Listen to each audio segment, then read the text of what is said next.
ହେଲା कि गणेश को राम का बोल दिया हे त्रेता युग रे जो गणेश सिद्धि गणेश ताको बहान थिला दे ହେଲା ଦ୍ୱାପର ଯୁଗରେ ଯୋଉ ଗଣେଶ ସିଏ ନିଧି ଗଣେଶ ହେଲା କଳି ଯୁଗରେ हां ଆମେ ହାତୀ ଶୁଣ୍ଢ ଲଗେଇକି ଯାକୁ ପୂଜୁଛି दे ସିଏ ହେଲା ବିଦ୍ୟା ଗଣେଶ ରେ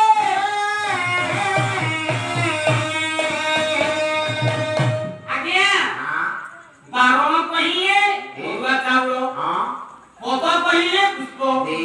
ଅଗ୍ର ପୂଜନୀୟ ଗଜାନନଙ୍କ ଶିରରେ ହେଲା ଅରୁଆ ଚାଉଳ ପୁଷ୍ପ ଅଞ୍ଜଳି ଦେଇ ହେଲା ତା ଗଣେଶଙ୍କୁ हां ତାପରେ ବରଣ କରି ରାମନ ତସୁ ଭଣ୍ଡଙ୍କ ଆଉ ଗୋଟେ କଥା କଥାଇ कोन कहले ବାରଣ କହିଲେ କଦଳୀ ବୃକ୍ଷ हे ଶିର କହିଲେ ହେଲା ପଟକା हां हां ପଦ କହିଲେ ପୁଷ୍ପ दे ମାଙ୍ଗଳିକ କାର୍ଯ୍ୟରେ ଆଜ୍ଞା ସୂତା ଦ୍ୱାରା ପୁଷ୍ପ ଗୁନ୍ଥା ହବ ना ना ना ना କୋଉଥିରେ ହବ सुतुली रे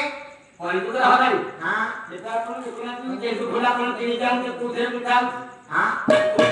ସୁତୁଲି ନା हां ଛୋଟନୁରା କାମ ଦେଖା ଦେଖି ଦେଖନ୍ତା ନା ତେରେ ମୁଖ हां ଯୋଉଠି ଆଜ୍ଞା ପୁଷ୍ପ ଇଏ ସୂତା ବିଧରେ ମୁହଁ ଲଗେଇବାକୁ ଆମେ ମାଙ୍ଗଳିକରେ ନେଇକି ସୁତୁଲି ନାଳ ଦେବା ଦେବି ଦେଲେ हां ବୁଝଲୁ ने ठीक ବାରଣ କହିଲେ କଦଳୀ ବୃକ୍ଷ ହେଲା ଶିର କହିଲେ ପଟକା हां ପଦ କହିଲେ ପୁଷ୍ପ दे କହିଲା କଦଳୀ ପଟକାରେ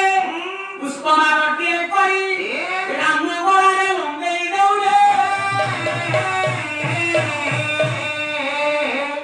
ଆପଣ ମାନେ ଯୋଉ ଭାବ ନେବେ ସେଇଆ ହେଲା ଭଲ କରି ଆଗକୁ ବଢିଲା अच्छा ରାମ ସଙ୍ଗେ ସୀତା ସୁମିତ୍ରା ସୁତ ସଙ୍ଗେ ଉର୍ମିଳା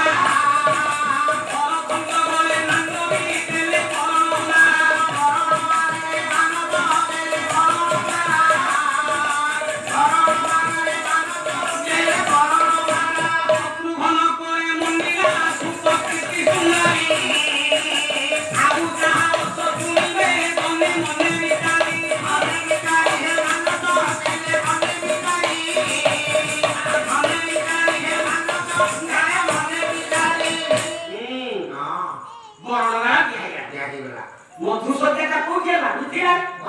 ମିଥିଳାରେ ଯେତେ ମିଥିଳାରେ ମଧୁସୂଦନ ହବନି କି ମା ସୀତା କପୁରକୁ ରାମ बोले ସୀତାକୁ ଛୁଇଁବା ପାଇଁ କହିଲେ ମା ସୀତା କହିଲେ ମତେ ଛୁଇଁ ପାରିବ क्यों कहे की ତମ ବଂଶଟା हां ଗୋଟେ ଅବିଶ୍ୱାସୀ ବଂଶ ए हम बसदा केमिति आइलो କହିଲେ କଣ ଅବିଶ୍ୱାସୀ ଆମ ସୂର୍ଯ୍ୟ ବଂଶ आ तमर तो हला मिथिला हमर हला